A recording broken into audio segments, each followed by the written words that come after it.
Imagine mo na lamang na magising ka ng alas 2 ng madaling araw. Tapos ang Caracas, ang mismong kabisera ng Venezuela, ay biglang binobomba sa iba't ibang lugar.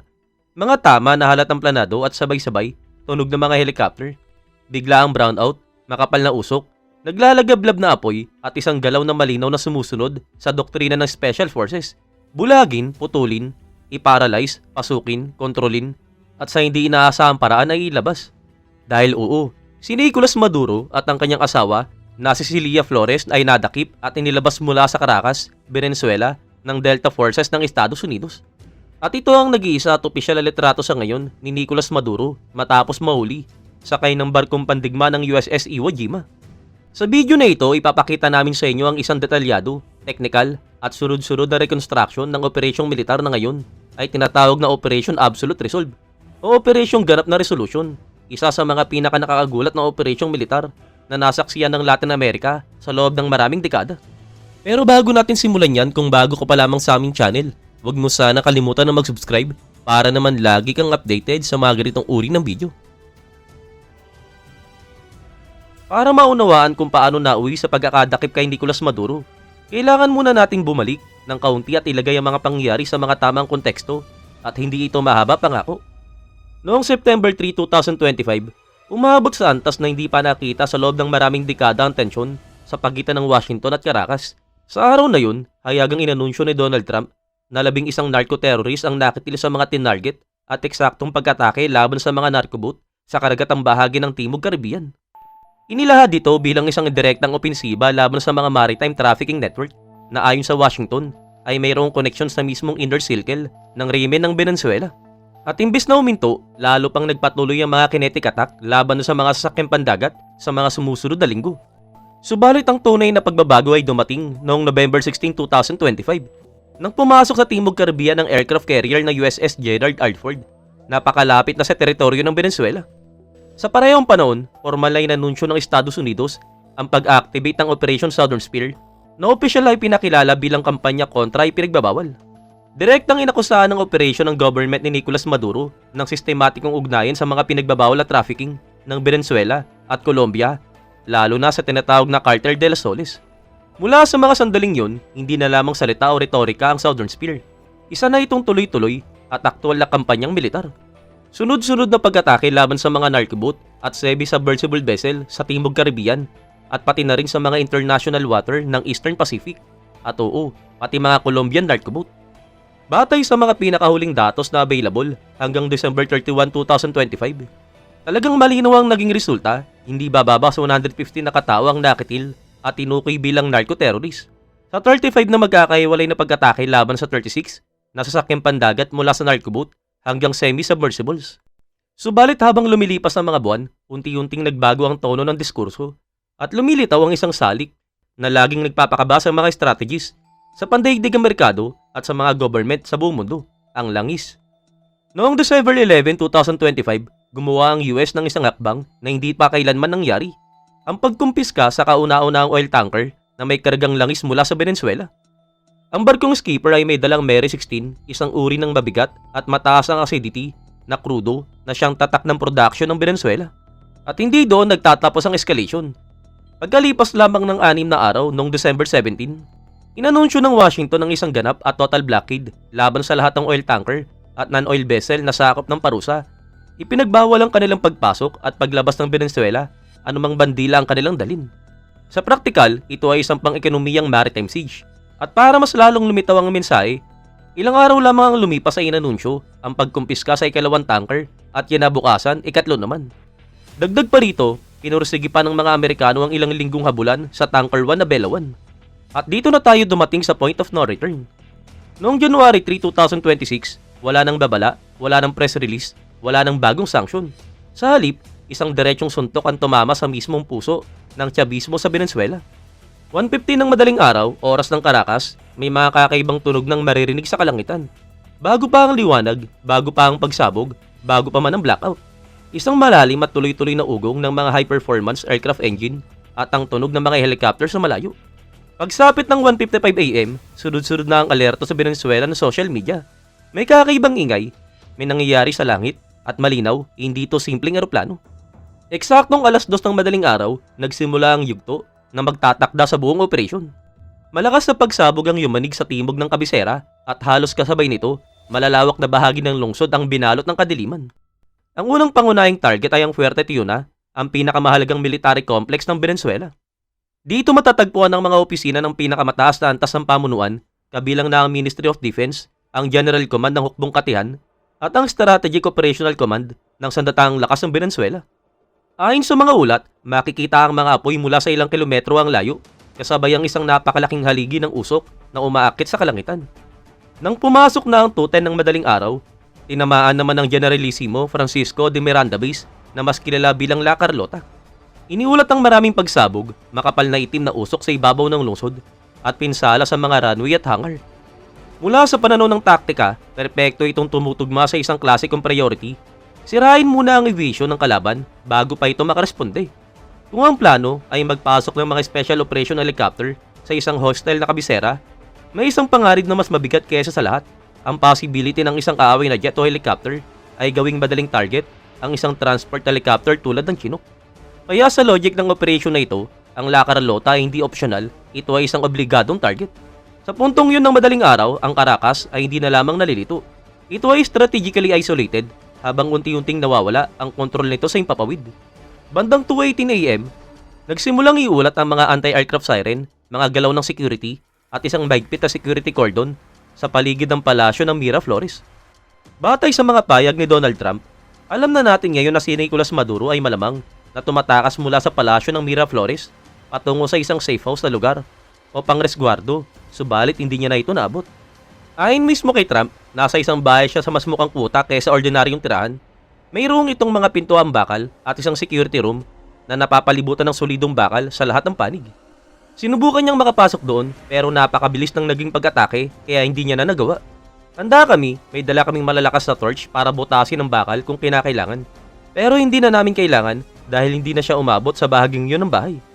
Bandang 2:20 ng madaling araw, isinagawa ang isa sa mga pinakatahimik, subalit pinaka-decisive na hakbang ng buong operasyon. Isang surgical strike laban sa communication at surveillance infrastructure.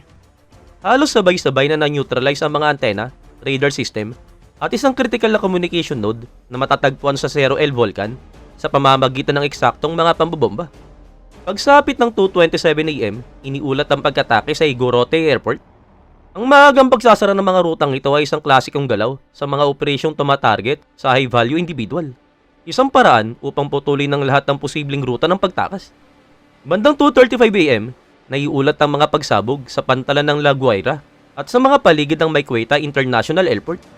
Sa loob ng isang gabi at sa loob lamang ng wala pang 30 minuto, sabay-sabay mong tinamaan ng La Carlota, Mayqueta at Igorote, iisa lang ang malinaw na mensaheng taktikal. Wala nang kontrol ang Caracas sa kanyang himpapawid. Wala nang ligtas sa paligid, wala nang air corridor, wala nang nakapaligid na ako. At mas lalo pang luminaw ang sitwasyon nang maglabas ang Estados Unidos ng isang NOTAM na naglilimita sa civilian air traffic sa himpapawid ng Venezuela. Sa wikang militar, iisa lang ang ibig sabihin yan.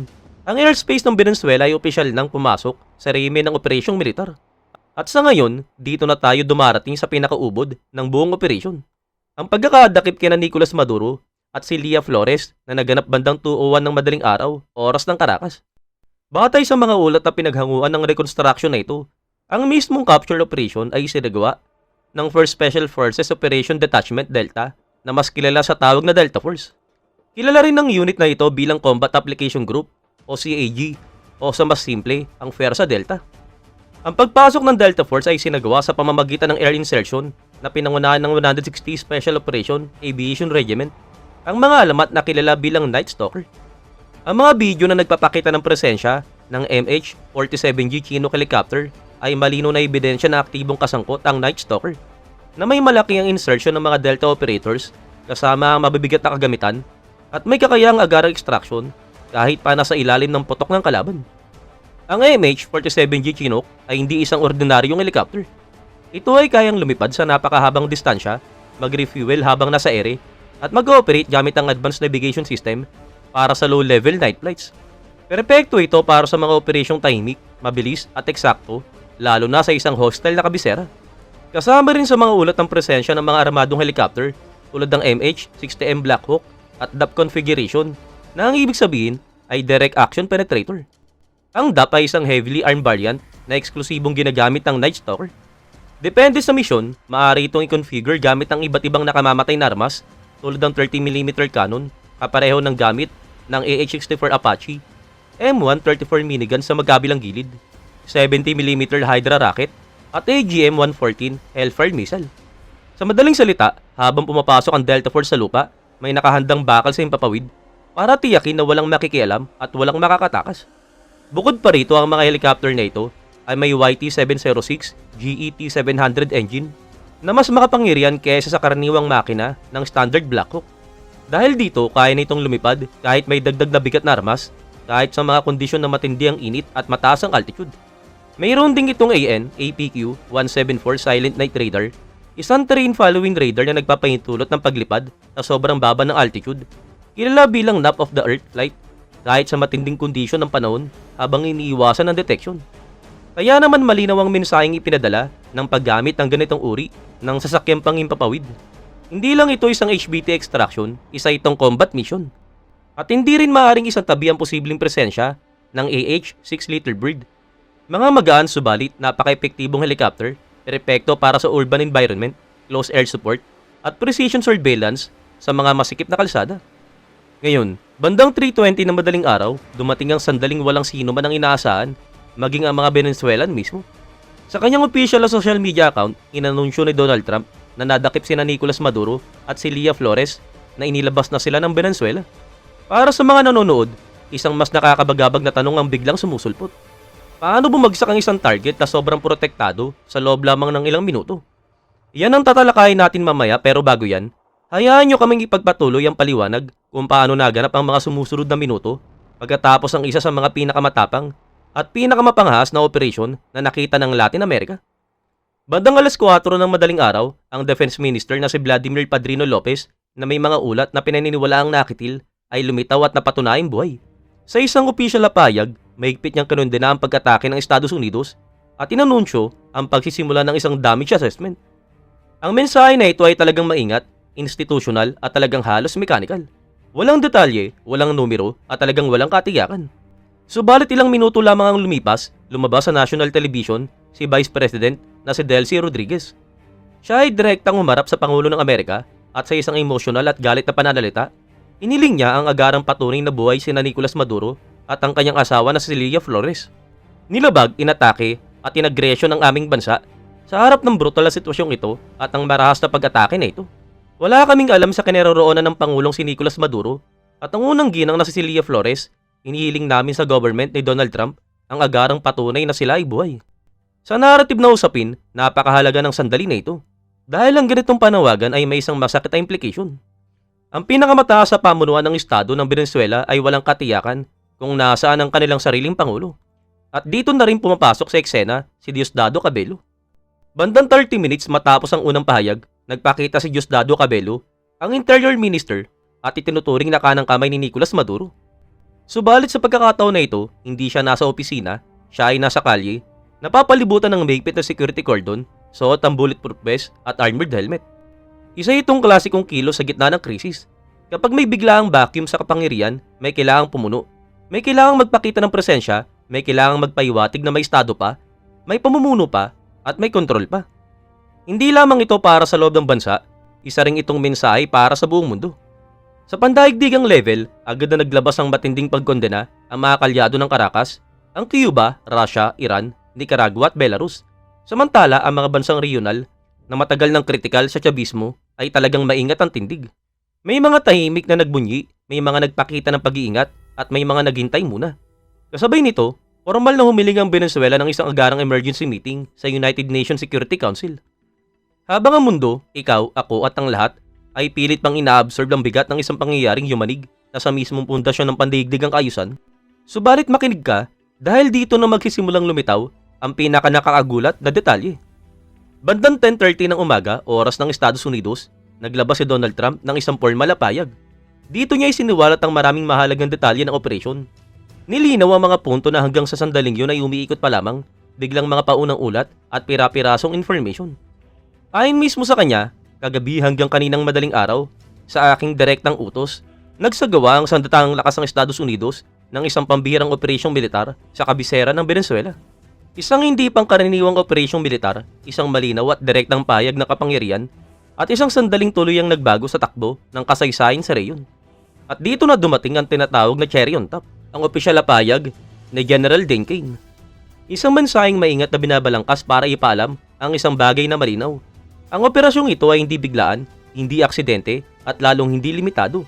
Sa kanyang pahayag, ipinaliwanag ni General Kane na ang operasyong tinatawag na Operation Absolute Resolve o Operasyong Ganap na Resolution ay isinagawa ng tahimik, eksakto at planado at ipinatupad sa pinakamadilim na oras ng gabi.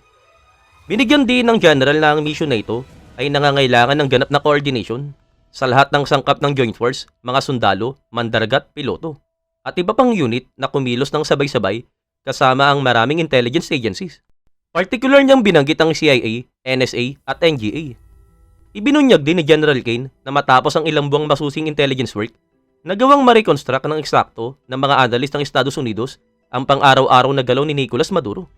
Saan siya naninirahan, anong mga ruta ang kanyang dinadaanan, anong mga lugar ang kanyang pinupuntahan, ano ang kanyang isinusuot, ano ang kanyang kinakain, at maging ang mga napaka-specific na detalye tulad ng kanyang mga alaga. Ayon sa kanya, pagsapit pa lamang ng unang bahagi ng December 2025, handa na ang buong puwersa. Ang inihintay na lamang ng general ay ang pagkakatugma ng mga tamang kondisyon para hingi ng green light mula kay Donald Trump. Ang isa pang detalyeng kapansin-pansin ay ang edad ng mga tauang isinabak. Ayon kay General Kane, ang pinakabata sa grupo ay 20 years old, samantalang ang pinakamatanda ay 49 years old. At gayunpaman, sa kanyang sariling mga salita, hindi sila naging katapat ng kapangyarihang military ng Estados Unidos. Habang papalapit ang mga unit sa target area, iniulat ng general na ang helicopter ng Night Stalker ay pinaputokan ng kaaway. Agad silang gumanti gamit ng napakalakas at nakalalamang na puwersa, at malamang ito ang eksenang tinutukoy ng general. Paano sila pinapuputokan dito sa bandang ito? Isang maikling linya subalit sapat na para ipakita na ang operasyong ito ay hindi lamang lihim. Ito ay isang aktwal na labanan. Isang matinding bugso ng mga eksena, pero ayon kay General Kane, kahit pati tinamaan ng putok ng kaaway ang isa sa mga helicopter, nagpatuloy pa rin ito sa paglipad at natapos ang mission. Ayon mismo sa general, napakalaki ng air package na isinabak sa operasyon. Mga F-35, F-15, EA-18, E-2, mga B-1 bomber, iba't ibang support aircraft, at pati na rin ng maraming remotely piloted drones.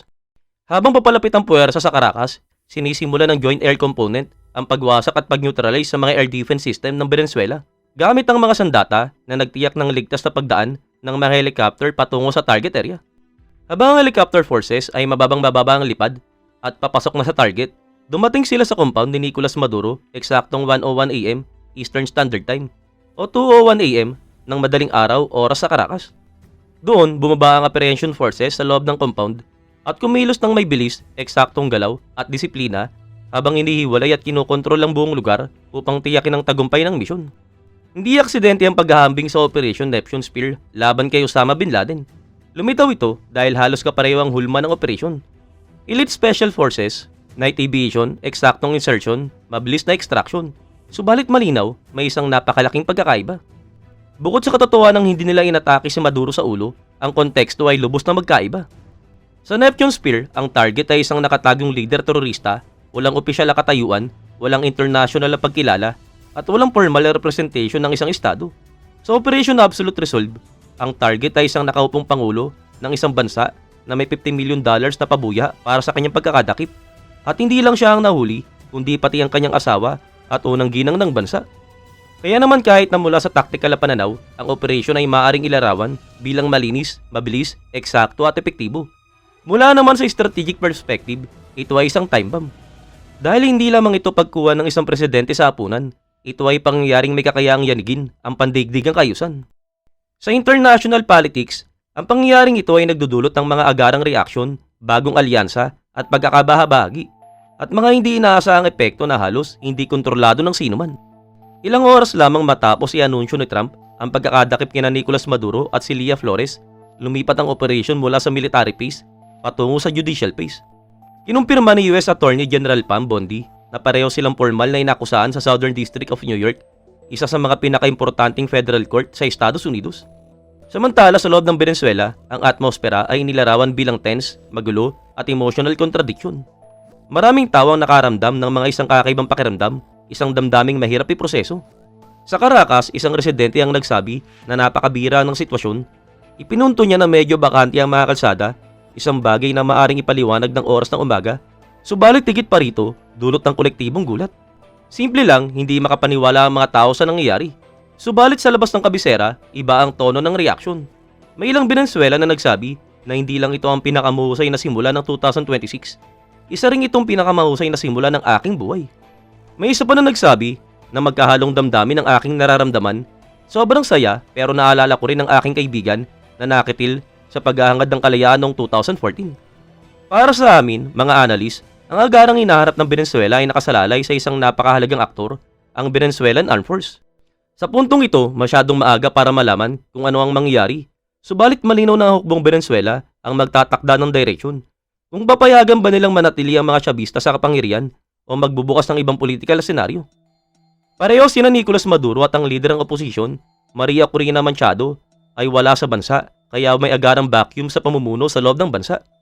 Theoretically, si Delcy Rodriguez, ang vice-presidente, ang siyang dapat kumontrol sa buong pamahalaan. At ito ay isang napakalaking pagbabago, subalit hindi nangangahulugang nawala ang isang buong ekstruktura ng kapangyarihan. Si Diosdado Cabello ay buhay at aktibo pa rin. Ganoon din sina Delcy Rodriguez at Vladimir Padrino, ang ministro ng depensa, tatlong haligi ng Chavista power structure. Kaya naman ang reaksyon ng mga security forces ng Venezuela ay magiging pangunahin sa susunod ng mga hakbang, lalo na habang ang mga tao ay nagsisimulang lumabas sa mga kalsada. Ipinapayag din ni Trump sa kanyang payag na ang Estados Unidos ang mamumuno sa bansa at susubukang gawing muli ang Venezuela na dakila sa pamamagitan ng diplomasya. Subalit malinaw niyang sinabi kung mabigo ang diplomatikong paraan, hindi kami natatakot na mag-deploy ng tropa sa lupa. Papapasukin namin ang aming napakalaking oil company ng Estados Unidos, ang pinakamalaki sa buong mundo. Maglalaan sila ng billion of dollar, aayusin ang wasak na infrastruktura, lalo na ang infrastruktura ng langis at sisimulang kumita muli para sa bansa. At handa rin kaming magsigawa ng pangalawa at mas malaking pagkatake kung kinakailangan. Sa kanyang mga payag, diretsyong sinabi ng presidente, palaging pinag-uusapan ng tropa sa lupa. Hindi kami natatakot sa tropa sa lupa kung kailangan naming ipakalat ito. Noong nakaraang gabi, nag-deploy kami ng tropa sa lupa sa pinakamataas sa level. Hindi kami natatakot at hindi kami nahiya na ito ay sabihin. Binigyan din ni Trump na ang operasyon ay lubang mapanganib at alam niyang maaaring magdulot ito ng napakabigat na kahinatnan. Hindi namin ito ginagawa ng walang dahilan, isang napakapeligrosong operasyon ito, isang pag-atake na maaaring magkamali ng lubos. Ngayon, nasa panahon na tayo ng pambihirang pangyayari sa Latin America. Para sa iba, ito ay mabuti at para sa iba, ito ay masama, depende kung kanino mo itatanong. Ang kasaysayan sa reyong ito ay nagaganap sa real time at ang pag-unawa dito habang nangyari ay mayroong malaking kahalagahan. Ngayon, ikaw, ano ang masabi mo sa ginawa na ito ng Amerika? Tama ba ang ginawa nila sa Venezuela? Ipaalam mo naman sa amin sa komento. At bago tayo magtapos, mag-subscribe ka na sa aming channel at magkita-kita muli tayo sa next pa namin na video.